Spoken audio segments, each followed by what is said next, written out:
Hey y'all, welcome back to my channel. My name is Jenna. I'm an interior designer in Washington, D.C. and on today's video, I am sharing with you the anatomy of bedding. What I mean by that is I want to explain what each piece is that belongs on your bed and what the essentials are that you'll need for these spring and summer months. You don't need everything, all of the bells and whistles for your bedding during this time of year. And you also want to select two fabrics that work best for your bedding during this time of year, and that is linen and cotton. So have a seat and let's get into the essentials you need for your bedding this summer, plus how you can make up a bed just like a hotel room. I want to first start with a mattress protector. This is completely optional. You're welcome to use one. If you prefer not to, there's nothing wrong with that. But the point of it is exactly what I just said, to protect your mattress. Mattresses are where we lay our heads and our bodies every single night, so they tend to collect a lot of moisture. They also collect some dead skin cells. So you want to be mindful that in order to protect your mattress from all of those elements, a mattress protector is a great way to do it. You can throw a mattress protector in the washing machine. You cannot throw your mattress in the washer. If you are in the market for a mattress protector, I have linked a few of my favorites in the description below. Now let's move on to your sheets. No bed is complete without really comfortable sheets, so this is the part that goes on top of your mattress protector. For the spring and summer months, you want sheets that are nice and soft, but also breathable and moisture wicking. Cotton and linen are your best friends here. Look for Percale cotton sheets, which are lightweight, breathable, and cool to the touch. Or if you like the look and feel of linen, flax linen sheets are a great option for you. They'll keep you cool during the warmer months, but they're also still going to be very cozy. And bonus tip, when you're shopping for sheets, regardless of the fabric, I recommend selecting lighter colors. These will reflect the heat, unlike darker colors which will absorb the heat and contribute to you feeling a little hot. Your fitted sheet goes first on top of your mattress protector, and then your flat sheet goes on top of that. So what's next? Your comforter or your duvet. I'm often asked what the difference is between a comforter and duvet, so I want to explain that first before going into the details of a duvet and a comforter.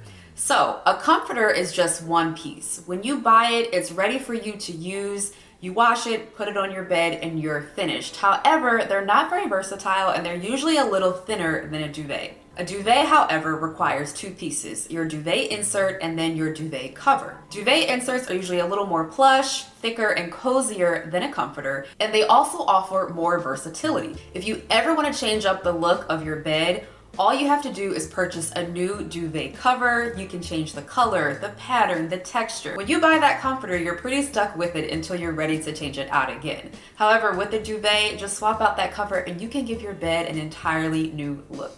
There's no right or wrong way to go when it comes to a comforter versus a duvet. It comes down to personal preference. Now let's talk about duvets for the warmer months. For the spring and summer, you'll want a duvet that's light and breathable. And the best fabric, you guessed it, is cotton or linen. A lightweight all-season duvet insert or 3-season duvet insert are perfect options for this time of year. Aim for something that's around 300 to 400 thread count, so it's soft but not too heavy. Now you've got your mattress protector, fitted sheet, flat sheet, duvet. Now I want to get into blankets. If you want to add a blanket to the top of your comforter or your duvet, you want something that is, you guessed it, light, airy, and breathable. A lightweight cotton throw blanket is a great choice during this time of year, and you have the option of placing it under your duvet or on top of your duvet. It really comes down to your body temperature at night and also how cold you keep your room.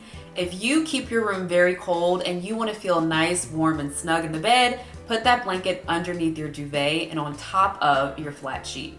But if you just want the look and a little added texture and weight to your bed, put the blanket on top of your duvet. You can also do away with the blanket altogether during the spring and summer. Again, this is all about personal preference. Now let's finish off by talking about your pillows. So first we have your standard sleeping pillows. This is what you rest your head on at night. For the spring and summer, you want to make sure these are light and breathable. I'm also curious, y'all, how many times have I said breathable in this video?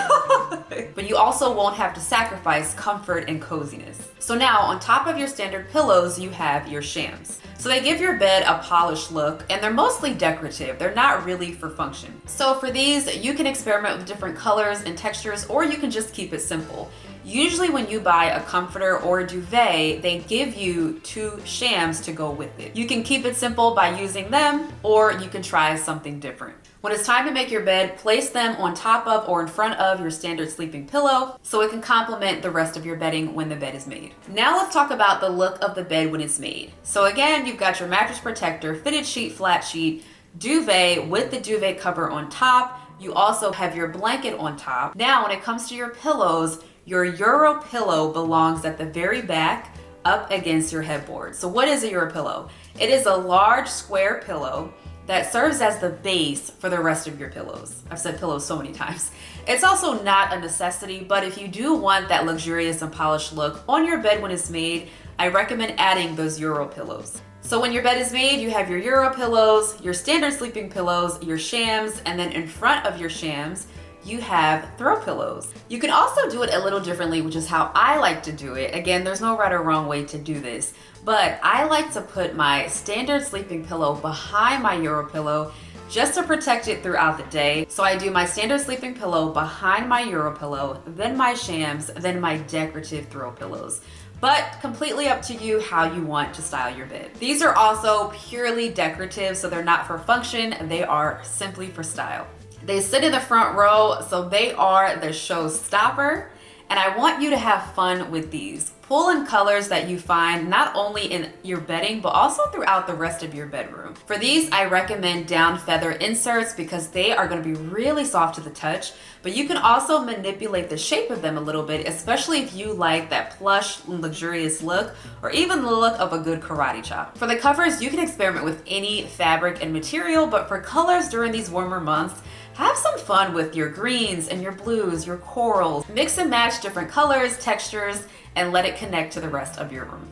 All right, y'all, that is it for me for today. If you found this video helpful, give it a thumbs up so others can watch and learn as well. And if you like interior design, home decorating, organization, and hosting content, hit that subscribe button so you never miss a future video when it goes live because I do have more content on the way. Thanks for watching. I'll see y'all on the next video.